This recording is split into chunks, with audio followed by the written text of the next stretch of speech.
Hello guys, स्वागत है आपका एग्ज़ाम अड्डा क्लासेस में। और आज हम पढ़ेंगे शिक्षा मनोविज्ञान का क्षेत्र, स्कोप ऑफ एजुकेशनल साइकोलॉजी। इसमें सबसे पहले हम देखेंगे कि शिक्षा मनोविज्ञान का क्षेत्र कौन कौन सा होता है। तो उसमें सबसे पहले दिया है शैक्षिक परिस्थितियों का अध्ययन। गाइस, ऐसी शैक्षिक परिस्थिति होनी चाहिए, यानी एजुकेशनल कंडीशंस होनी चाहिए, ठीक। तो उन कंडीशंस का अध्ययन शिक्षा मनोविज्ञान करता है, जैसे कि स्कूल में रूम्स कैसे हैं, हवादार हैं या नहीं है, खेल का मतलब ग्राउंड है या नहीं है, और लाइब्रेरी की सुविधा है नहीं है, प्रकाश की सुविधा है नहीं है, मतलब रोशनी की। नंबर 2 दिया बालक के विकास का अध्ययन, ठीक। बालक के विकास का अध्ययन भी किया जाता है किसमें, शिक्षा मनोविज्ञान के क्षेत्र में। बालक के विकास का अध्ययन किया जाता है कि बालक किस तरह से डेवलप करता है। बाल विकास की विभिन्न अवस्थाओं का अध्ययन किया जाता है गाइस, जैसे कि कई सारी स्टेजेस दी हैं विभिन्न विद्वानों ने, लेकिन 5 तो मेन हैं, जैसे कि शैशवावस्था गाइस, शैशवावस्था, और शैशवावस्था के बाद बाल्यावस्था, और फिर क्या बोलते हैं किशोरावस्था, किशोरावस्था के बाद प्रौढ़ावस्था और वृद्धावस्था, ठीक गाइस, ये अवस्थाएं हैं। और बाल विकास की विभिन्न अवस्थाओं का अध्ययन किया जाता है। तो इसमें से 3 ही अवस्थाओं का अध्ययन किया जाता है मेन रूप से।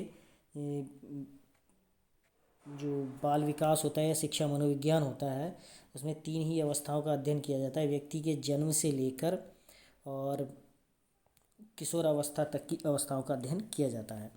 इसमें मानवीय व्यवहार का अध्ययन भी किया जाता है गाइस, मानवीय व्यवहार का, कि मानव किस प्रकार से व्यवहार करता है, ये भी शिक्षा मनोविज्ञान के क्षेत्र में आता है। बालक की मानसिक क्रियाओं का अध्ययन भी गाइस इसमें किया जाता है, ये भी शिक्षा मनोविज्ञान का क्षेत्र है।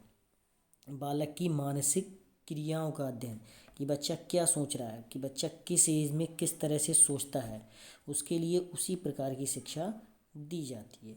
व्यक्तिगत भिन्नताओं का भी अध्ययन किया जाता है शिक्षा मनोविज्ञान के क्षेत्र में, क्योंकि आप जानते हैं हर बच्चा एक सा नहीं होता है क्लास में।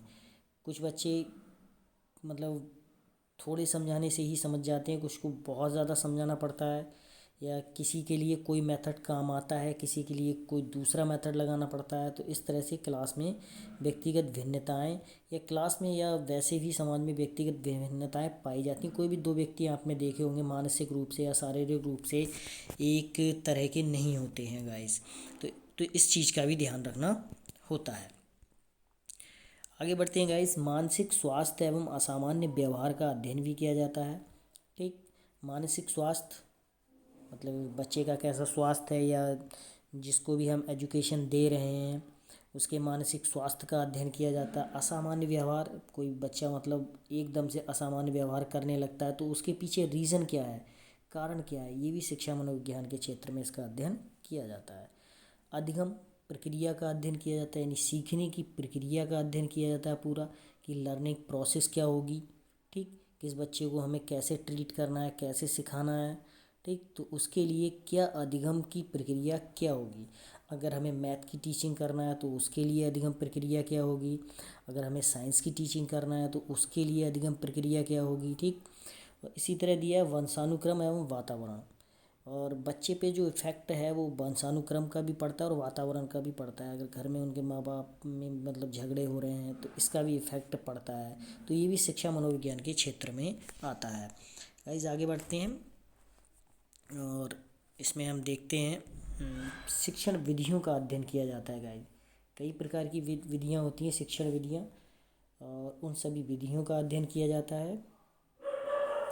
जैसा कि हमने आप बताया, सरल से कठिन की ओर, आगमन निगमन विधि, और इस तरह से और भी विधियाँ होती हैं। और शैक्षिक समस्याओं का भी अध्ययन किया जाता है, कि किस तरह से शिक्षा प्रदान करने में जो समस्याएं आती हैं उनकी भी लर्निंग की जाती है। निर्देशन और परामर्श, ये भी शिक्षा के क्षेत्र में आते हैं गाइस। निर्देशन जो होता है, निर्देशन वह इंडिविजुअल भी होता है, मतलब 1 to 1 भी दिया जाता है, और ये ग्रुप में भी दिया जाता है। क्या गाइस? निर्देशन। ये ग्रुप में भी दिया जाता है और इंडिविजुअल भी दिया जाता है। लेकिन परामर्श जो है, परामर्श हमेशा इंडिविजुअली ही दिया जाता है, मतलब ये हमेशा 1-to-1 होता है। और निर्देशन जो है, निर्देशन जो है वह 1-to-1 भी हो सकता है और ग्रुप में भी हो सकता है। और शिक्षा शास्त्र का नंबर 13 जो क्षेत्र है वह है विशिष्ट बालकों का अध्ययन। इसमें विशिष्ट बालकों का भी अध्ययन किया जाता है। गाइस सामान्य बालक होते हैं, गाइस सामान्य बालक होते हैं, और सामान्य बालकों से हटकर जो बच्चे होते हैं, कुछ मंद बुद्धि होते हैं, कुछ प्रतिभाशाली बच्चे होते हैं, कुछ पिछड़े बच्चे होते हैं, दिव्यांग बच्चे होते हैं, तो वे विशिष्ट बालकों की श्रेणी में आते हैं। तो शिक्षा शास्त्र में इन सभी का अध्ययन किया जाता है, शिक्षा मनोविज्ञान में। और उसी तरह से मतलब ये शिक्षा के क्षेत्र में इनका अध्ययन किया जाता है और किस तरह से हमें किस बालक को शिक्षा देनी है, और ये भी इसमें दिया रहता है। नंबर 14 गाइस दिया है व्यक्तित्व तथा बुद्धि का भी अध्ययन किया जाता है। व्यक्तित्व के बारे में, व्यक्तित्व का नाम आता है तो सबसे पहले सिगमंड का नाम आता है, और जुंग का नाम भी आता है व्यक्तित्व के बारे में। इन्होंने बताया कि किस तरह के व्यक्तित्व होते हैं और किस तरह से वह शिक्षा के क्षेत्र में योगदान देते हैं। बुद्धि का नाम आता है तो इसमें सिगमंड फ्राइड का नाम, वो सॉरी, बुद्धि का नाम आता है तो उसमें कैटल का नाम आता है, और कैटल का नाम आता है, और कई और मनोवैज्ञानिकों का नाम आता है। तो गाइज आज हमने देखा शिक्षा मनोविज्ञान का क्षेत्र। वीडियो आपको पसंद आया हो तो चैनल को सब्सक्राइब कर दें और ज़्यादा से ज़्यादा लाइक करें। धन्यवाद।